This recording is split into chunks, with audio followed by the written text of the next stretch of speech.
Hello everyone, I'm your English teacher Udeshika Veerasuriya. ඉතින් අපි අද කතා කරන්න හදන්නේ English lesson එක. ඔයාලට වැදගත් වෙන English lesson එක. එතකොට ඔයාලා කියන්න බලන්න අපි වචනයක් දැනගත්තාම ඒ වචනේ කොච්චර දුරට අපි තව දැනගන්න ඕනිද කියලා. දැන් මම ඔයාලට කිව්වොත් එහෙම අපි මම ඔයගොල්ලන්ට වචන ඉදිරිපත් කරනවා. වචන 10 10 මේක පාඩම් කරගන්න. මේකේ තේරුම මේකයි එහෙම කියලා ඉදිරිපත් කරන. ඒකට මම ඔයාලට කියලා තියෙනවා channel එක subscribe කරලා තියාගන්න. මේ හැම වචනයකම තේරුම මොකද්ද? ඒ වගේම මේ වචන අපි පාවිච්චි කරන්නේ කොහොමද? මෙන්න මේවා මම ඔයගලන්ට කියලා දෙනවා කියලා. ඉතින් කාල වේලාවත් එක්ක පොඩ්ඩක් වීඩියෝ ගේන්න පරක්කු වෙනවා. නමුත් අනිවාර්යයෙන්ම ඔයාලට ඒ ගැන හොඳ අවබෝධයක් ලබා දෙනවා. ඉතින් මම ඔයාලට මෙහෙම දෙයක් කිව්වොත් එහෙම අපි ඉගෙන ගත්ත එක වචනයක් තමයි abnormal කියලා කියන්නේ. මොකද්ද? abnormal. දැන් අපි හදන්නේ මේ abnormal කියන word එක ගැන කතා කරන්න. එතකොට මේ abnormal කියන එකේ තේරුම ගත්තොත් මේකේ තේරුම තමයි අසාමාන්‍යයි කියන අදහස. හරිද? එතකොට මේකේ අසාමාන්‍ය කියලා කියන්නේ මොකද්ද? අපි සාමාන්‍යයෙන් කියනවා normal නෑ කියලා නේද? යම් කිසි දෙයක් සාමාන්‍ය නෑ, not normal කියන අදහස. දැන් ඔයාලා කතා කරද්දී ඔයාලා එක වචන පාවිච්චි කරද්දී එක වාක්‍ය පාවිච්චි කරද්දී ඔයාලා කතා කරනවා මොකද්ද? normal නෑ කියන එක. ඉතින් මේ normal නෑ කියන්නේ නැතුව අපිට පුළුවන් මොකද්ද? abnormal කියන එක පාවිච්චි කරන්න. abnormal. හරි. දැන් මම කියන්න හදන්නේ මේ abnormal කියන එකේ usage එක. දැන් මම මේක ඉංග්‍රීසි වලින් කිව්වා කියලා බය වෙන්න එපා. හරිද? මම ඔයාලට කියලා දෙනවා. හරිද? දැන් මේකෙදි මම කියනවා abnormal refers to any activity, behavior, condition that deviates significantly from the expected to normal pattern. මොකද්ද මේ කියන්නේ? අපි සාමාන්‍යයෙන් හිතන්නකො අපි දෙයක් බලාපොරොත්තු වෙනවා. මේක මෙහෙම තියෙන්න ඕන. මේක මෙන්න මේ විදිහයි කියලා අපි ඕනම දෙයක බලාපොරොත්තු වෙන විදිහක් තියෙනවනේ. නැත්නම් අපි කියනවා සාමාන්‍ය රටාවක් තියෙනවා. එහෙම නැත්නම් අපි හිතනවා මේක මෙන්න මේ වගේ තමයි කියලා බලාපොරොත්තුවක් අපිට තියෙනවා. එතකොට මෙන්න මේ විදිහට අපි බලාපොරොත්තු වෙන දේ කියන්නේ අපේ එක්ස්පෙක්ට් එක නෙවෙයි ඊට වඩා වෙනස්. එහෙම නැත්නම් සාමාන්‍ය රටාවට වඩා වෙනස්. හැබැයි සැලකිය යුතු ලෙස වෙනස් වෙන්න ඕන. ඒක තමයි මෙතන deviates කියලා කියන්නේ. deviate කියන්නේ අපගමනය වෙනවා නැත්නම් වෙනස් වෙනවා කියන අදහස. එතකොට මේක සැලකිය යුතු ලෙස වෙනස් වෙනවා නම් අපි මේ බලාපොරොත්තු වෙන දේ එහෙම නැත්නම් සාමාන්‍ය රටාව කියන දේ යම් කිසි දෙයක ඒ කියන්නේ යම් කිසි ක්‍රියාකාරකමක වෙන්න පුළුවන් කවුරු හරි කෙනෙක්ගේ එහෙම නැත්නම් සතෙක්ගේ වෙන්න පුළුවන් මිනිසෙක්ගේ වෙන්න පුළුවන් හැසිරීමක් ඒ කියන්නේ behavior එකක වෙනසක් වෙන්න පුළුවන් ඒ වගේම තමයි condition ඒ කියන්නේ තත්වය ඕනම දෙයක තත්වයක් තියෙනවානේ ඕනම දෙයක තත්වයක් තියෙනවා එතකොට මෙන්න මේක අපි ආයෙත් ගත්තොත් activity එකක් ඒ කියන්නේ ක්‍රියාකාරකමක behavior එකක ඒ කියන්නේ හැසිරීමක ඒ වගේම condition එකක ඒ කියන්නේ තත්වයක සැලකිය යුතු වෙනස් වීමක් තියෙනවා නම් අසාමාන්‍යයි නම් අපිට මේ word එක පාවිච්චි කරන්න පුළුවන්. මොකද්ද? abnormal. එහෙනම් abnormal කියලා කියන්නේ මොකද්ද? අසාමාන්‍යයි කියන අදහස.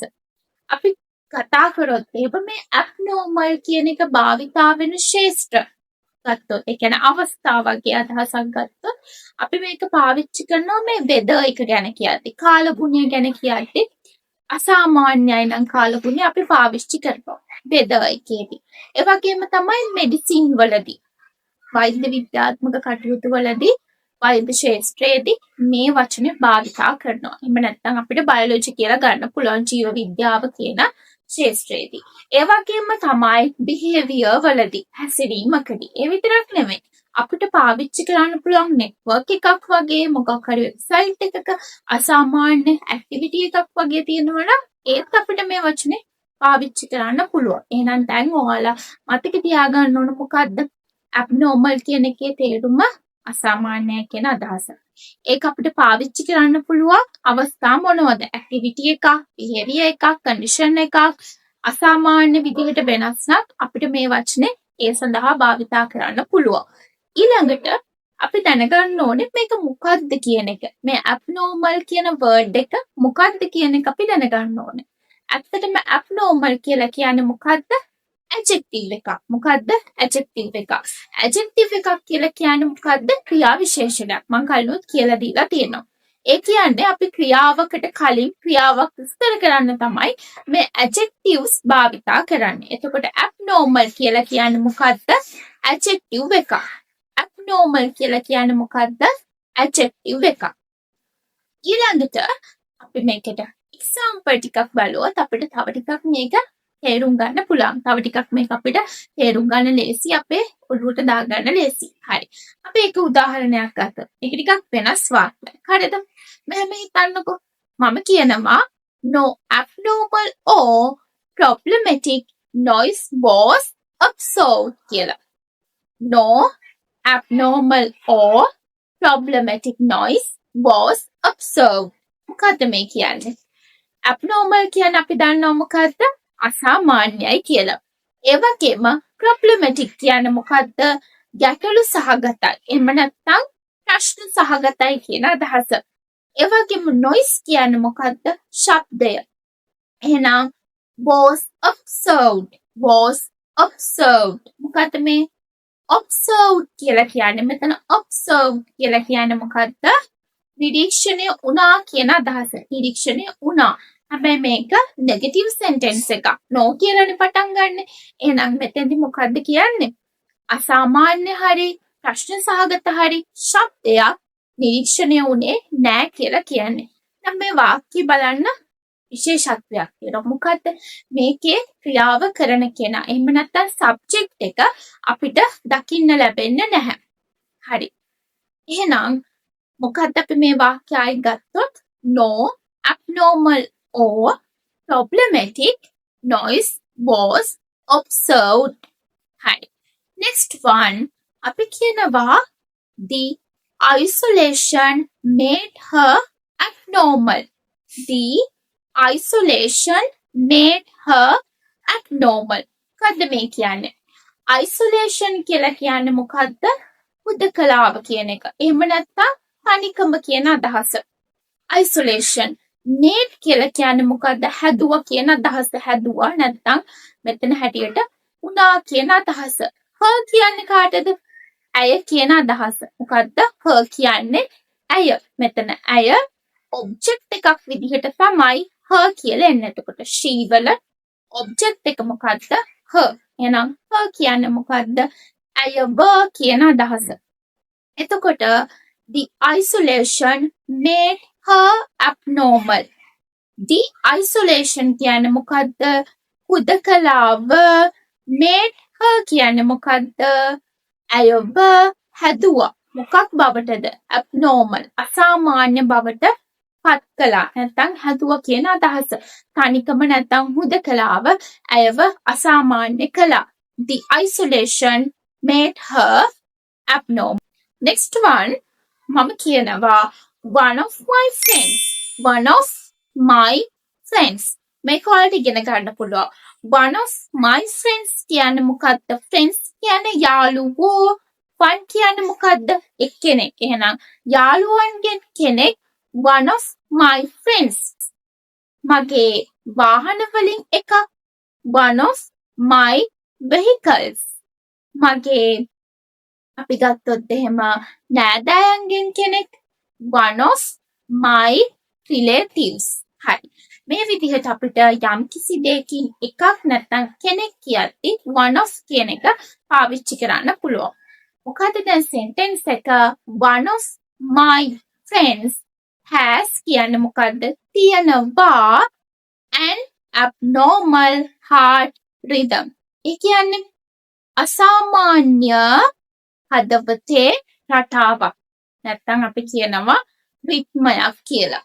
එතකොට මොකද්ද මේ කියන්නේ? one of my friends has මගේ යාළුවන්ගෙන් කෙනෙක්ට තියෙනවා අසාමාන්‍ය හදවතේ රිද්මයක්. එතකොට මෙතන මොකද්ද විස්තර කරන්නේ? medical condition එක. medical condition එක. මෙතනදී මේ medical condition එක අසාමාන්‍යයි නැත්නම් abnormal කියන්න තමයි අපි මෙතනදී මේ adjective එක භාවිතා කරේ. ඊළඟට අපි කතා කරොත් එහෙම කවුරු හරි කෙනෙක්ගේ behavior එකක් ගැන අපි ඉස්සෙල්ලා කතා කරා. මොකද්ද? ඇයගේ හුදකලාව මොකද්ද කරේ? යාව abnormal අසාමාන්‍ය බවට පත් කරා. එතෙන්දී අපි මොකද්ද පාවිච්චි කරේ? එයාගේ behavior එකක් විස්තර කරන්න තමයි එතනදී අපි abnormal කියන adjective එක භාවිතා කරේ. ඊළඟට next one I have always මට හැම වෙලාවෙම තියනවා මොකද්ද? had an abnormal fear. ඒ කියන්නේ abnormal fear කියන්නේ මොකද්ද? අසාමාන්‍ය බයක්. had an abnormal fear. අසාමාන්‍ය බයක් මොකක් ගැනද? of dogs. බල්ලන් ගැන මොකද්ද තියෙන්නේ? මට අසාමාන්‍ය බයක් නැත්නම් බියක් තියෙනවා. I have always had an abnormal fear of dogs. එහෙනම් මෙතනදී මොකක්ද අපි විස්තර කරන්නේ මේ බිය නැත්නම් බය ඒ කියන්නේ fear එක අසාමාන්‍යයි කියලා කියන්න තමයි මෙතන අපි abnormal කියන එක භාවිතා කළේ. last one අපි කිව්වොත් එහෙම අපේ කාලගුණය එහෙම නැත්නම් weather එක අසාමාන්‍යයි. අද තියෙන කාලගුණය අසාමාන්‍යයි. කොහොමද අපි කියන්නේ? The weather is abnormal today. The weather is abnormal today. අද කාලගුණය අසාමාන්‍යයි. හරි. එහෙනම් ඉතින් අපි දැන් මේ abnormal කියන word එක ගැන හොඳටම ඉගෙන දැනගත්තා. abnormal කියන එකේ සිංහල meaning එක මොකක්ද? එතකොට මේක මොකක්ද කියන එක කියන්නේ adjective එකක් කියන එක. ඒ වගේම මේක අපි පාවිච්චි කරන්නේ ඇත්තටම මොන වගේ දෙයක් විස්තර කරන්නද? මොන වගේ අවස්ථා සඳහාද කියන එක. ඒ වගේම තමයි අපි examples කීපයක් මගින් මේ ගැන හොඳටම අවබෝධ කරගත්තේ. එහෙනම් ඕගොල්ලෝ මොකද්ද දැන් කරන්න ඕන? අනිවාර්යයෙන්ම මේ ටික හොඳට මතක තියාගන්න, හොඳට අවබෝධ කරගන්න. ඒ වගේම තමයි ඉංග්‍රීසි කියන දේ අපි ජීවිතේට ඉගෙන ගමු, පාඩම් කරමු. ඒ වගේම තමයි දැනුම බෙදා ගන්න නම් ඔයාලා වගේම තව කෙනෙක්ටත් මේ වීඩියෝ එක ගැන දැනගන්න වීඩියෝ එක ෂෙයා කරන්න අමතක කරන්න එපා. ඒ වගේම තමයි channel එක subscribe කරලා මම channel එකත් එක්ක එකතු වෙන්න.